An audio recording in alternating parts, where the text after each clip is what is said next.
আসসালামু আলাইকুম। কেমন আছেন? আশা করি সকলে ভালো আছেন। আমার পক্ষ থেকে আপনাদের জন্য রইল আন্তরিক শুভেচ্ছা ও সালাম।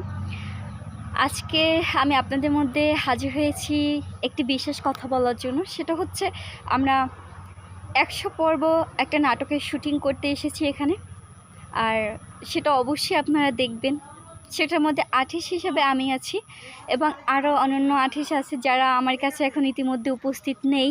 এইজন্য আপনাদের সাথে আমি পরিচয় করিয়ে দিতে পারিনি এবং পরিচালনা, উপস্থাপনা, ডিরেকশন এগুলো হচ্ছে ফারুক ভাই দিয়ে থাকেন এবং এখানে ডিরেকশন হিসাবে হচ্ছে ফারুক ভাই আছে, আমি তার সাথে আছি। অবশ্যই আপনারা দেখবেন এবং আমাদের পেজটি ফলো করবেন, তাসমি টিভি। আপনাদের জন্য আন্তরিক শুভেচ্ছা রইল আমার পক্ষ থেকে। আর অবশ্যই আপনারা সাবস্ক্রাইব করবেন, বেল বাটনটি ক্লিক করে দেবেন। আল্লাহ হাফেজ। আপনাদের কাছে এটুকুই চাই, আর কিছু চাই না। আপনারা যদি একটু সাহায্য করেন আমাদেরকে, তাহলে কিন্তু আমরা একটা ভালো পর্যায়ে চলে যেতে পারবো। অ্যান্ড সব কিছু ডিপেন্ড করে আপনাদের উপরে। আর আপনারা যেটা চাইবেন অবশ্যই আমরা সেটা ফিডব্যাক দিতে চেষ্টা করব, ভালো কিছু করার চেষ্টা করব। আল্লাহ হাফেজ। আসসালামু আলাইকুম।